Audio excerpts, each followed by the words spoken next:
Please join me for the Pledge of Allegiance. Pledge allegiance to the flag of the United States of America and to the republic for which it stands, one nation, under God, indivisible, with liberty and justice for all. Let the record show that all city council members are present. The copy of the Open Meeting Act is posted on the wall. We'll move on to the consent agenda. All items on the consent agenda are considered to be routine by the city council and will act by one motion. There'll be no separate discussion of these items unless a council member so requests. Item A, approve agenda as submitted. Item B, receive and place on file all notices pertaining to this meeting. Item C, receive and place on file all materials having any bearing on this meeting. Item D, approval of minutes of the regular meeting on October 7th, 2024, as on file for the city clerk's office. Item E, approval of the treasurer's report of claims in the amount of $1,149,660.13. Item F, approval of Boswell report of claims in the amount of $43,593.46. Approval of write-off of bad debts, ambulance bad debts. Item H, approval of pay request number 3 in the amount of $217,278.68 to Constructors Incorporated for 33rd and Lincoln Street reconstruction project as recommended by the Board of Public Works. Item I, approval of a new Keno sales satellite application for Michael J's LLC, doing business as Michael J's, 831 Court Street, Beatrice, Nebraska. Item J, resolution number 7428, appointing Chad Lotman to the Beatrice Airport Authority Advisory Board. Item K, resolution number 7429, appointing Tammy Brown to the Beatrice Housing Authority Board. Item L, resolution number 7430, entering into a lease with Gage County, Nebraska for the purpose of storing vehicles, equipment, and other personal property on real property currently owned by the city. And item M, resolution number 7431, entering into an agreement between the city and the SysAdmin Audit Network and Securities, known as SANS, for the purpose of providing cybersecurity training. Any councilman want anything pulled off? J. Jay? Okay. Anything else? Seeing none, Mr. McLean? I move the items listed on the consent agenda with the exception of item J be approved, accepted, and ratified as presented. Second. Your vote, please. Nope. Whoops. Somebody's got a gun it. Oh, right there. Yep, sorry. That's okay. There we go. All right, that passes 8-0. I move that item J listed on the consent agenda be approved, accepted, and ratified as presented. Second. I don't have a problem with this, but the mayor, I think, has something he'd like to say. Absolutely. Chad Lotman is replacing Stan Meyer. He has been on that airport authority board for 20 or 25 years. And so I think we have to recognize somebody who's willing to spend 25 years of their life dedicated to the airport. So I want to just publicly thank him. Any other comments? I think we all agree. Yep. Very good. With that, your vote, please. You have to throw the switch, yeah. And that passes 8-0. 2 public hearings tonight. The first public hearing is for the purpose of receiving the semi-annual report of the Citizens Advisory Review Committee as provided by the Local Option Municipal Economic Development Act, RRS 1943. Our hearing is now open. All right, so this will be a fairly short report. All of our current outstanding economic development loans are current. Nobody's behind on that. As of the date of this report, we've got just under $535,000 in cash reserves for the Economic Development Fund. And if you'll remember, we no longer have our CDBG revolving loan fund, so that's no longer a factor in these reports. Any questions about the report? If not, we're in good shape. Let's go ahead and vote on closing the hearing. I move the public hearing be closed at 7:04 p.m. Second. Your vote, please. And that passes 8-0. The second public hearing is for the purpose of considering the application of Good Livin' LLC, doing business as Sip and Spa at 205 North 19th Street, Beatrice, Nebraska, for a Class C liquor license. Hearing is now open.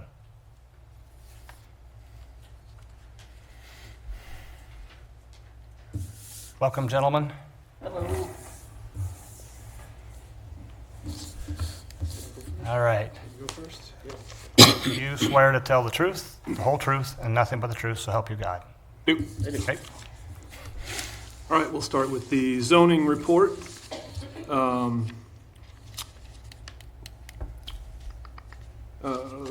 This one didn't come up as any issues on this one. We have Eagles Club just to the south that serves liquor. So I don't feel there's any issues there.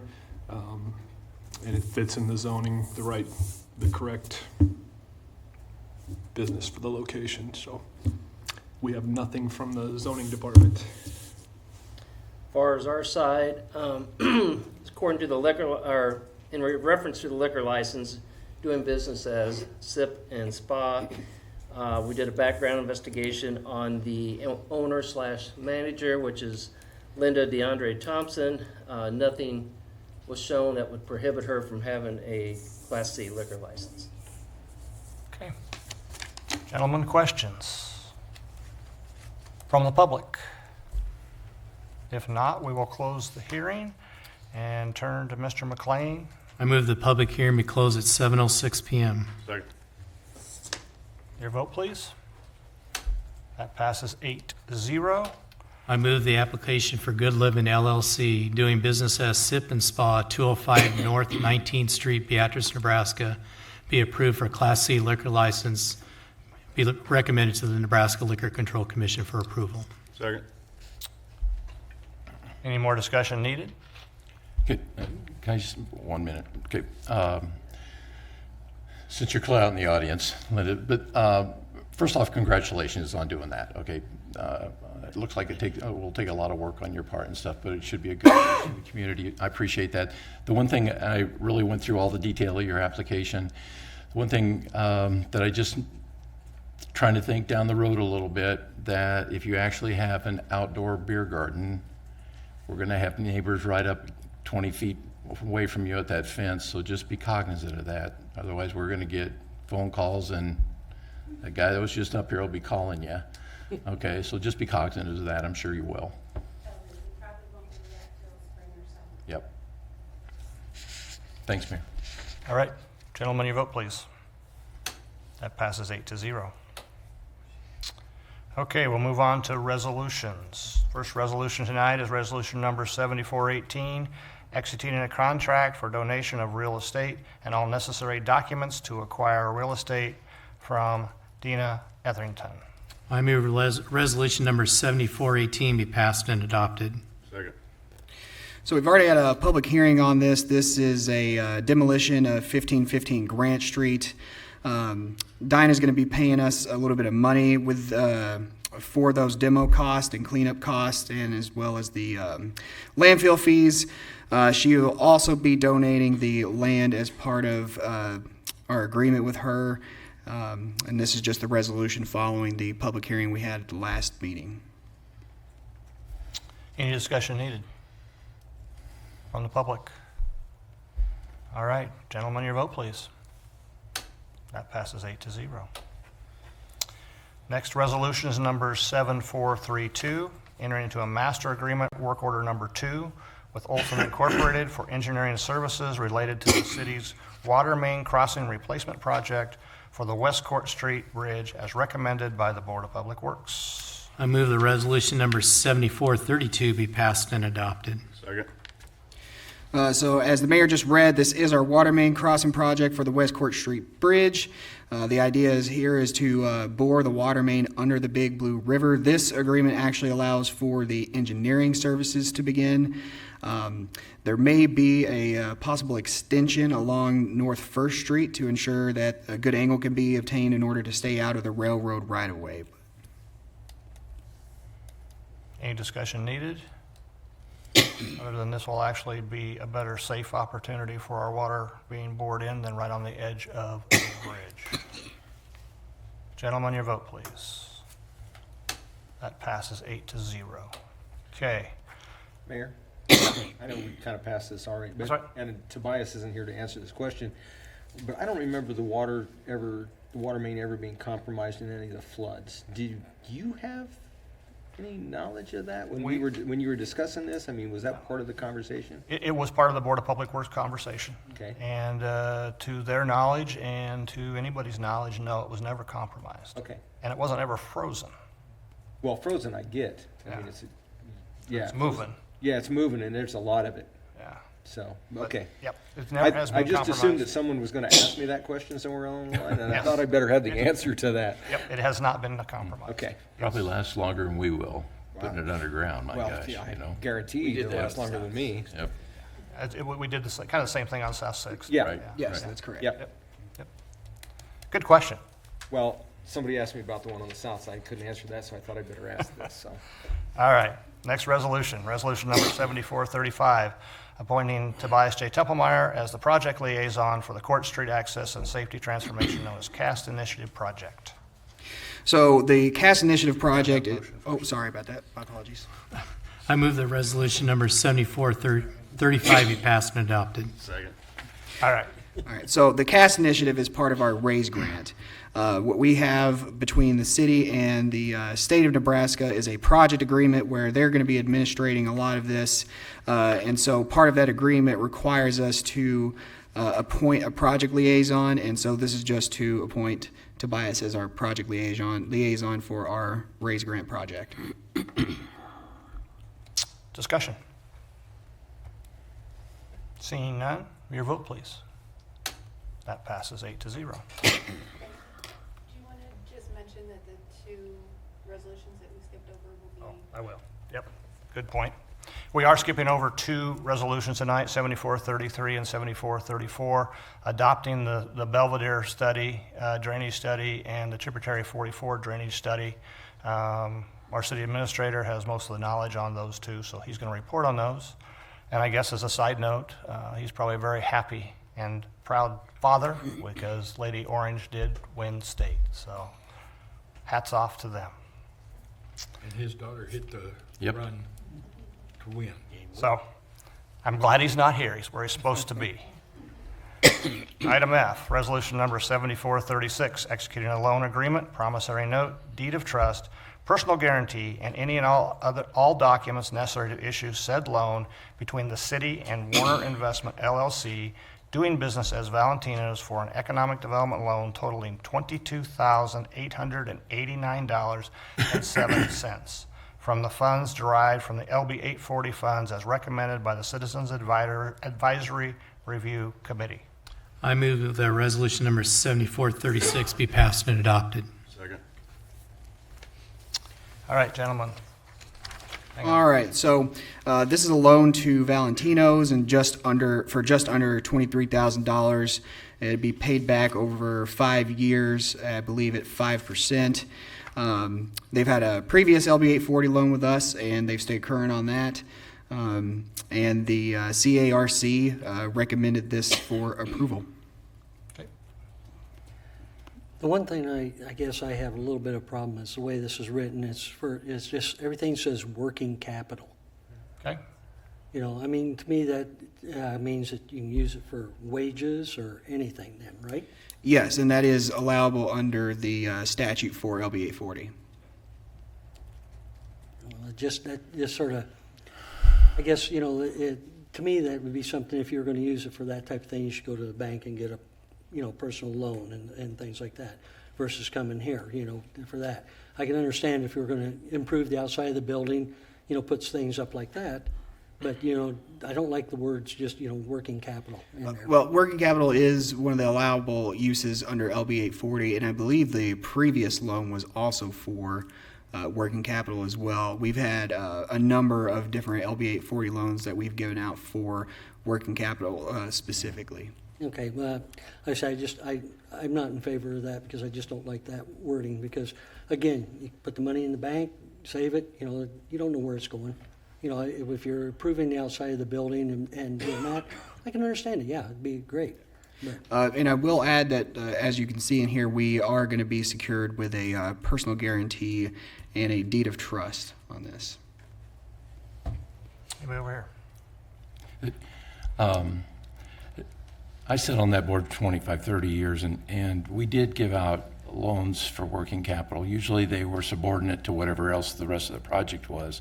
And we tried at each one of those to try to minimize that. I'm not sure it's a real good thing that a city should be doing for everybody. I'm just not. I think we should be doing projects wherever we can do it and try to stay away from working capital whenever I'm going to vote in favor of this. And we had too large of their pizzas for the game on Sunday, so I love their place. And but I'm just not sure that that's what it was set up for to begin with. So I would like to see, at least speaking just for me, that we try to minimize where we're giving working capital loans.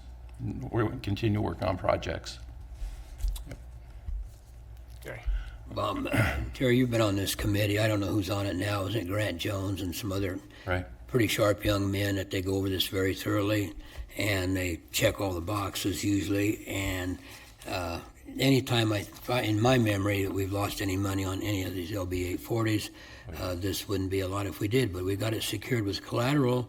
That's probably worth a lot more than this. And Dwayne mentioned earlier to me that it's a second position. Well, how many loans do we make that we're the second position on the loan? That's just about standard fare. And with the people that, and the reason we have a committee to do this, if I'm not mistaken, is it removes them from the political aspect of someone retaliating with a vote against somebody they may not like. And by having this committee separate from us, I think it assures that that'll happen. So for a number of years, and Terry's right, I'd echo what Terry said, and he's right. For a number of years that we did this with we only use these for brick and mortar loans. And a number of years ago, we looked at the landscape of it, and when we had somebody request this, that they had a brick and mortar loan and working capital loan, and we segued into that kind of reluctantly, but that's the problem when it's the road you go down. Don't disagree with you, but if it's allowed within state statute, you don't have necessarily allowed to if we have written policy against it, but yeah, but it's probably a good loan. I'm a little soured on it as well, but I'm voting for it. Sure. Understand. From the public? If not, your vote, please. And that passes 7-1. Okay. There are no ordinances. The next item is public forum. Oh, wait, sorry about that. I did get ahead of myself. Yep, item G, resolution number 7437, executing an acknowledgement of general lease between the city and Main Street Incorporated, acknowledging that all obligations set forth in the real estate purchase agreement have been satisfied and release each other from any further obligations. I move that resolution number 7437 be passed and adopted. Second. So, as you guys know, we've been in the process of acquiring the Kensington for quite some time now. Back a year ago, we entered into a lease, real estate purchase agreement, and a grant agreement. As we all know, the grant didn't go our way. So this is essentially just an acknowledgement and release to put a pretty little bow on this, basically saying that the grant agreement became null and void. Obviously, when we own it, the lease is going to be null and void, and just basically releasing each other from any other obligations. Discussion. I think the only thing I would like to recognize is thank Main Street for their participation. Absolutely. Thank you, think, guys. You know, when you have a centerpiece such as 6th Street and Court, and you have the unfortunate incident of that business moving out without a lot of cooperation between Main Street, the city, and Hoppy, we wouldn't be in this position. So, thank you. Your vote, please. That passes 8-0. Now we'll move on. We have no ordinances for public forum. The purpose of public forum is for the presentation of an item by the general public to the City Council for consideration at a later date. No discussion or action will be taken by the City Council at this time. Anyone here for the public forum?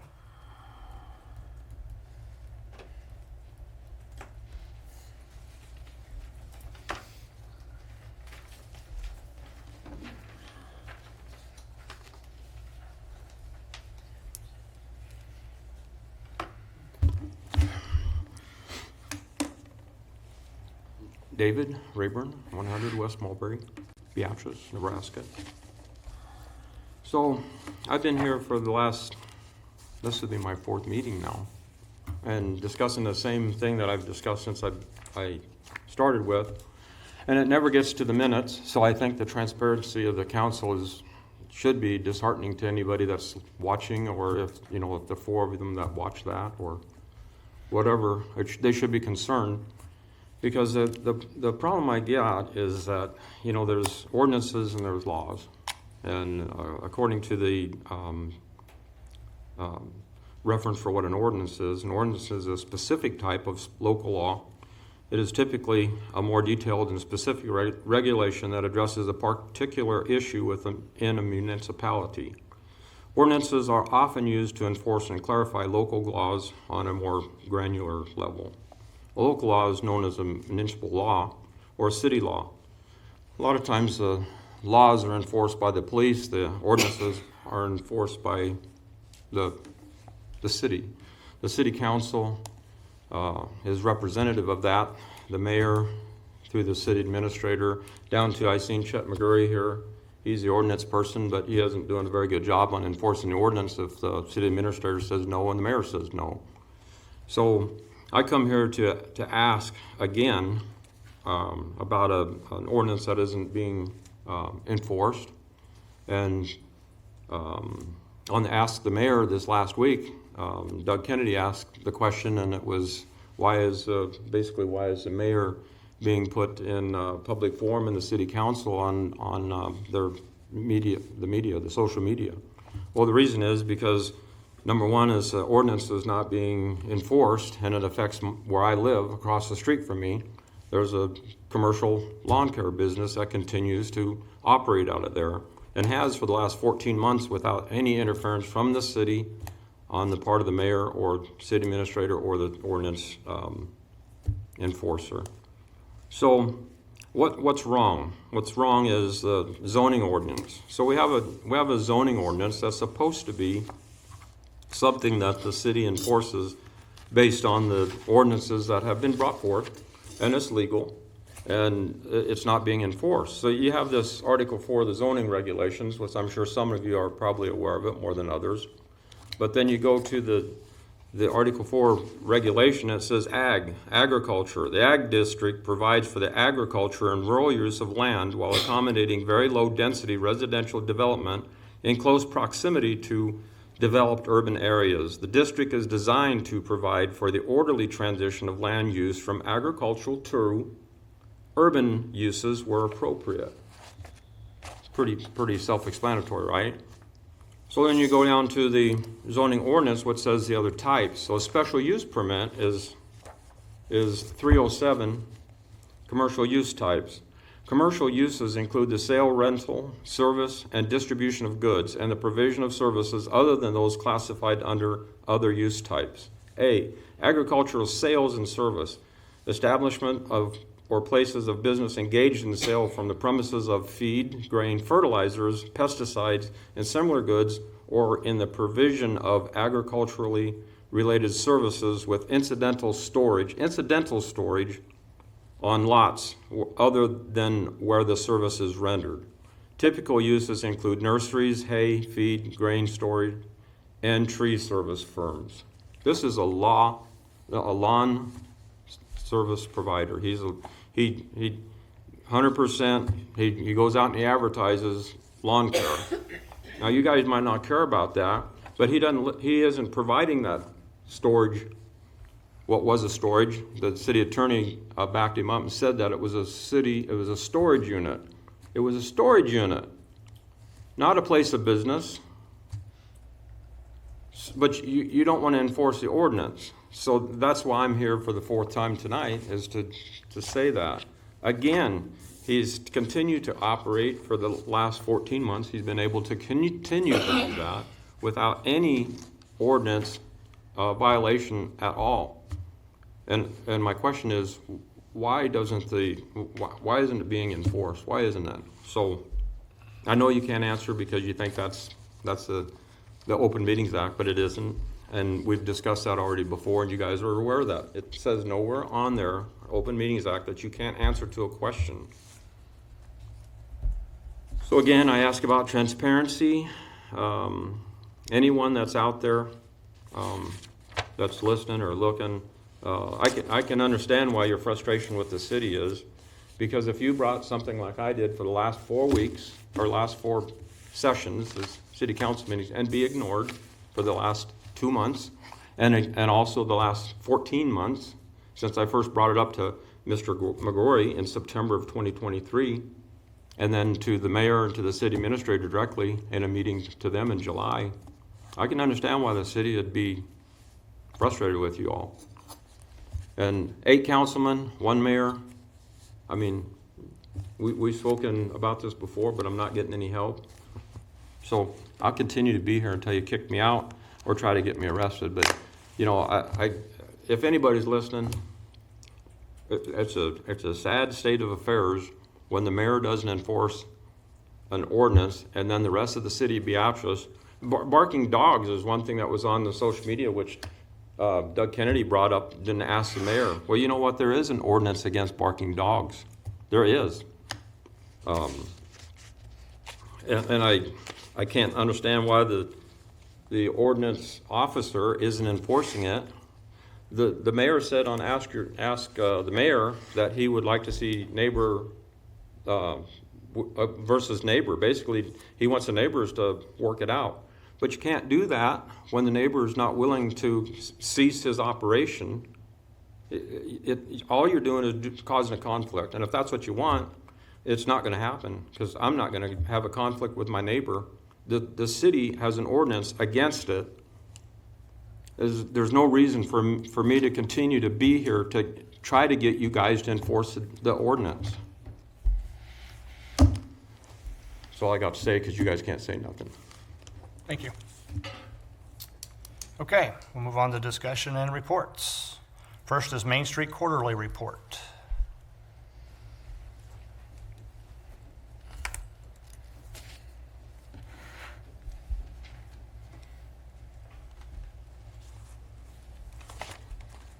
Carlene Douglas. I am the current president of Main Street Beatrice. We are currently still looking for an executive director, so I'm stepping in place. Thank you for doing that.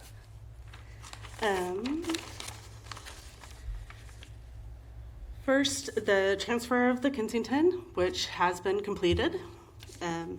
We have also received the money for the Rural Workforce Housing Grant into our bank, so we are ready to get moving on that. We completed 20 direct visits to property owners. We have also completed 30 direct businesses for business retention and expansion questionnaires, which have been answered, and the answered questions and visited other businesses as needed. And we continue to assist entrepreneurs downtown in finding funding, resources, and rental properties.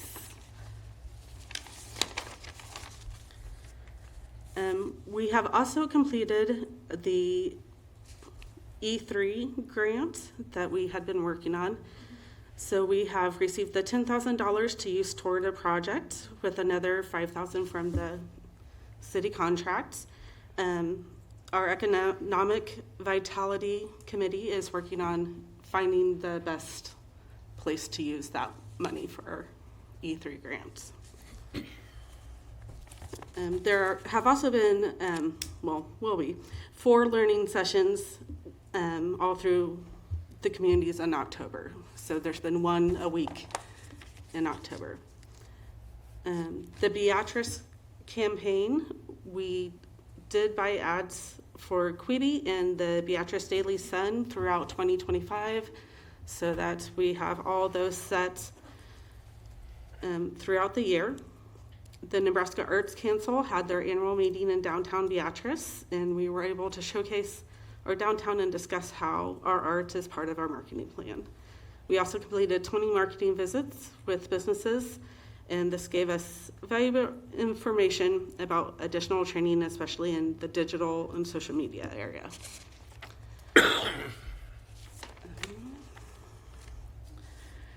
And finally, that's about all I have for this report.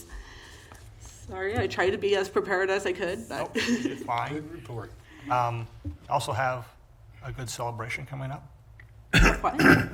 or Halloween event coming up. Oh, yes, we have Just- Night of the just Great. highlight that. Yes, we have Night of the Great Pumpkin coming up this Thursday. So we'll pull thousands of people to downtown, so they can go trick-or-treating and have fun in the community. I will tell you that under your measures of success, the completed 29 BREs, I think that's a huge deal.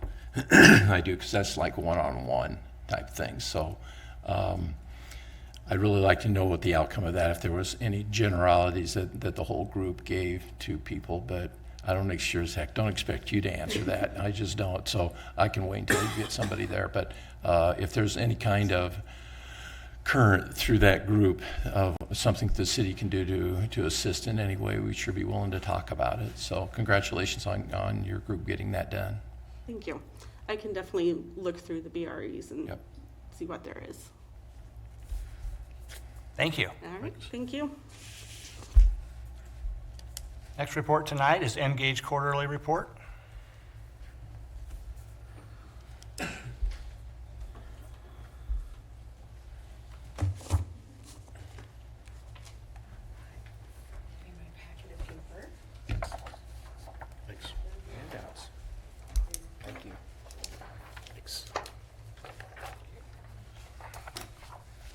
Thank you.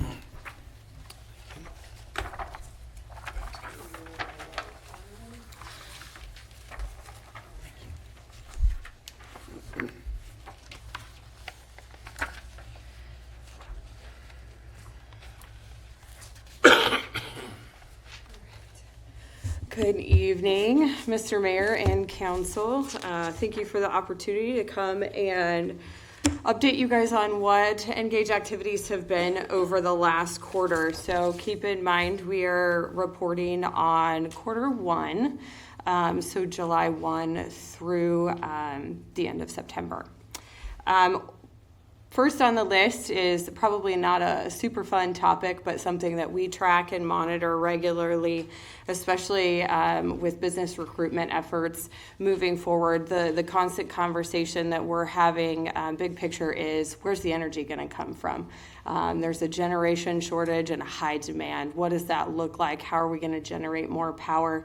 And it's been reported, so the public will be, if they haven't already been seeing news articles and press releases on the generation of new and clean energy, whether that's solar, wind. Obviously, we've heard the public is, in Gage County, not necessarily favorable, but there are other options. One that is currently being explored right now through the Nebraska Public Power District and the Nebraska Department of Economic Development. They're conducting a feasibility study to assess siting options for a new advanced nuclear reactor. So this is nuclear energy generation.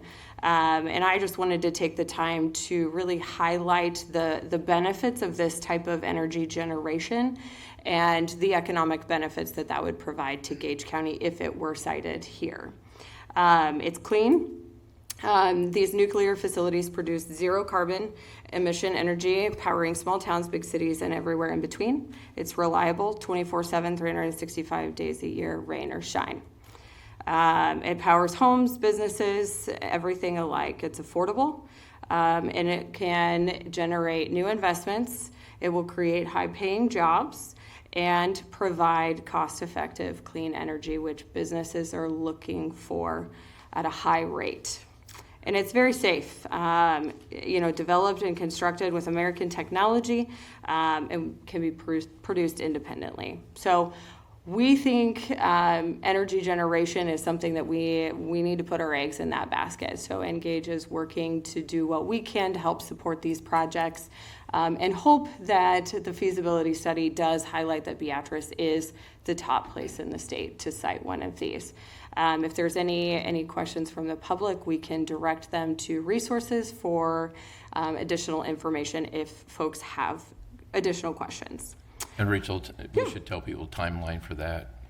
The timeline right now is the state's in the second phase of the study with NPPD, and so that will take place over the next year and a half, probably 2 years. So this is a lengthy process. At its shortest, if we were chosen for a place to site these, we're still probably looking at 10 to 15 years. So. And I might add too that, you know, and I'm glad NGage has taken the approach that they are. The one thing people hear nuclear and they go, oh my goodness, it is not like Brownville. It is actually a modular unit that goes into the ground. It's plug and play. So at the end of the lifespan, that one's popped out. Another unit comes in and is popped in. So it is clean nuclear energy compared to Brownville and a lot of other areas. So I just wanted to make that note so they don't have people going, oh my gosh, we're going to have a factory out in the field. You're really not. It's again, technology has changed since Brownville. And it is absolutely a very viable option. And if you think about the city and the surrounding areas getting power through Beatrice Board of Public Works, it gives us the opportunity, like you said, to have what I would call economical electricity. Sorry, Ted, didn't. No, I appreciate that. I was going to ask you to describe what it looked like, because I was well aware it doesn't look like Brownville. It doesn't, it's not this huge plant. So I appreciate that, Mayor. But the other question that I have, and I know that this is 10 or 15 years down the road, and I get that, but when they talk about the amount of generation, you're not talking about, and they talk small, you're still talking about something that generates enough electricity or enough power to power what? A city the size of Beatrice, an industrial park? What does it actually look like? 10 times that amount. 10 times that amount. We're talking thousands of megawatts. Okay. But these, again, to highlight the word modular too, they can be built out in 50 megawatt modules. So communities or sites could be added onto to produce additional if that is feasible. Yep. So yeah, so it could be as small as 50 megawatts. It could be bigger. It could be hundreds of megawatts. Thanks. Where we don't buy from NPPD anymore, will we have to purchase it from them, or will it go on the grid and we can purchase it off the grid like we do now? It would be that route. There would be a contractual agreement. Correct me if I'm wrong, Bob and Taylor, but yeah, there would be a contractual agreement tied to that. Yeah, we've had some discussions with NPBD, and they've gone remarkably well, and I think we look at each other as possible partners in an arrangement like this. Yep. The end goal is to generate the energy that we need for the future, because we know if we don't start now, we're going to be way behind the 8 ball then, when it really is a problem. So. And probably the other thing that most people don't know, I think it's in 2030 or maybe even before, you always have to buy reserve. And so we have to have like 10% in reserve. I think that goes to either 15 or 20 or 25% in 2030 roughly.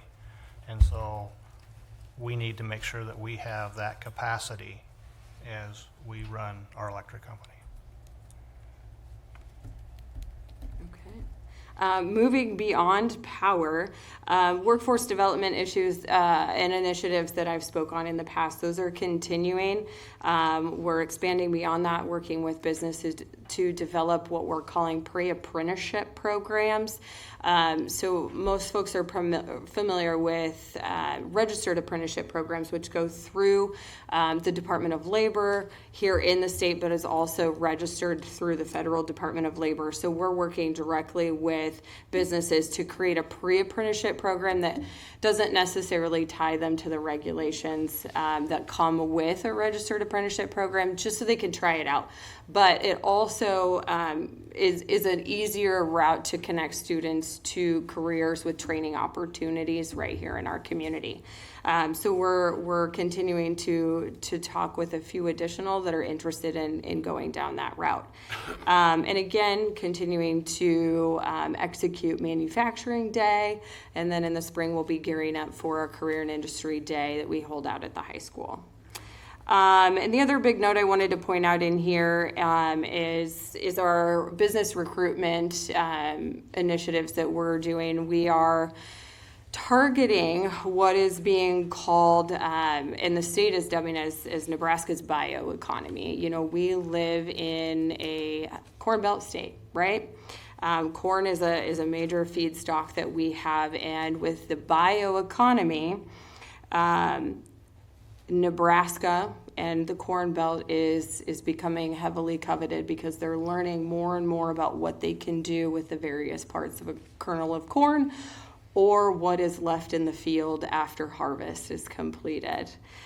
So, you know, we're looking at the recruitment of industrial biomanufacturing businesses. So basically, you think of Cargill and all of their technologies that they're developing, and whether it's a molecule or it's a different type of product that could create, you know, I gave examples in here like cement and fire-resistant materials, durable fibers, for example, bioplastics or food products that even goes into makeup and medicines and those types of things. The Department of Economic Development through the state has annually attended what is called Bio Innovations Midwest. It's a bio-industrial conference that usually happens every year in the Netherlands. They recruited this company that puts on this international bio-industrial conference to host one in Omaha. That took place in September, and it was a phenomenal event.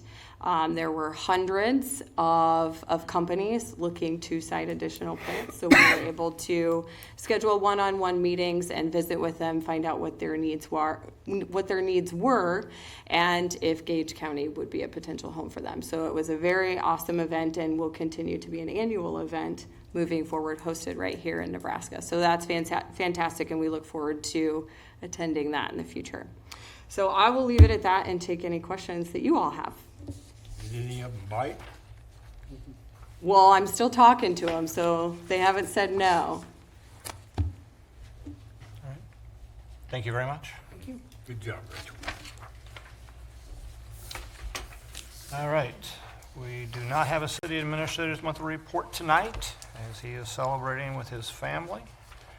The next regular city council meeting will be November 4th at 7 p.m. in this chambers right here in the building.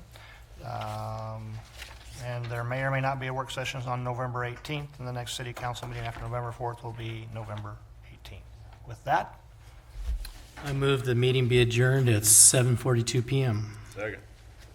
and your vote, please. And that passes 8-0.